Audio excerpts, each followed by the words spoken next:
Hello everyone, सबैजना सन्चै हुनुहुन्छ होला। म पनि सन्चै छु।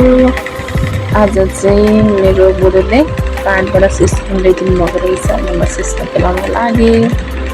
मलाई र मेरो छोरालाई चाहिँ एकदमै मनपर्छ अनि बुढालाई पनि पहिला मन पर्दैन थियो, अहिले चाहिँ मन पर्न थाल्यो अरे। अनि सिस्नो चाहिँ यति मात्रै भयो, थोरै भयो जस्तो लाग्यो। सिस्नो रायोको साग सायद मुन्टा पनि ल्याइदिनु भएको थियो अनि मैले त्यसमा थोरै सजिनाको पत्ता पनि हाल्ने, किनभने बुवाले पनि मन पराउनुहुन्छ अनि त्यस पछाडि पुगेर होला जस्तो लागेर अनि थपेँ। अनि त्यस पछाडि यतिको भयो। अनि त्यस पछाडि आज चाहिँ म चुल्हामा नै बनाउँछु, प्रायः चुल्हामै बनाउँछु, आज पनि चुल्हामै बनाउँछु भनेर चाहिँ आगो फुकेँ। सानो चिट्टा परेको चुल्हा छ, आगो पनि बल्यो मजाले। त्यस पछाडि मैले कराई बसाएँ, कराईमा पानी हालेँ अनि थोरै चामल पखालेर हालेँ। अनि त्यस पछाडि मैले सिस्नो र सजिनाको पत्ता पखालेर हालेँ। अनि त्यस पछाडि यहाँ चाहिँ मैले हाँसलाई चारो दिएँ, मेरो हाँसको बच्चाले। अनि त्यसमा अलिअलि उम्रिन थालेपछि चाहिँ मैले थोरै सोडा हालेँ।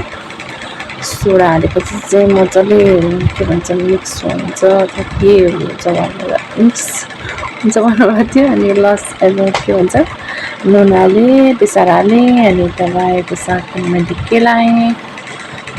त्यतिको भएपछि मैले फेरि केलाएँ। भिडियो खेल्ने मान्छे छैन, त्यही भएर मैले एकछिन मिक्सअप गरेर फेरि घुमाएँ। फेरि घुमाएपछि यो लतक्क भइसक्यो, बेग्लै बाक्लो भएको थियो। यस कारणको चाहिँ यतिको भएको थियो, हेर्दै खाउँ भइसक्यो। अब कतिलाई त मनपर्छ होला, कतिलाई मन पर्दैन होइन। अनि आगै बलिरहेको थियो, त्यही भएर मैले कुकरमा चाहिँ भात हालेर भात पनि बसाएँ। यता अब म सिस्नोलाई झान्छु, थोरै तेलमा पड्काउनु मसला हालेर लसुन अदुवा हालेर रातो बनाएर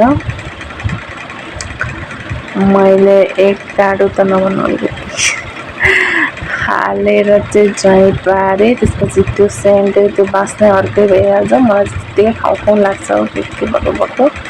कतिलाई चाहिँ मनपर्छ र कतिले चाहिँ यसलाई कुकरमा पकाएर पनि खानुहुन्छ, तर मलाई चाहिँ यति मनपर्छ।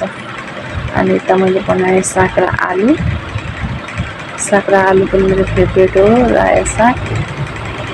अनि त्यस पछाडि यता हाम्रो भात रेडी भयो। अब हाम्रो चाहिँ खाना तर्क लाग्यो। Thank you for watching. सबैजनालाई भेट्न, बाई बाई, सी यू।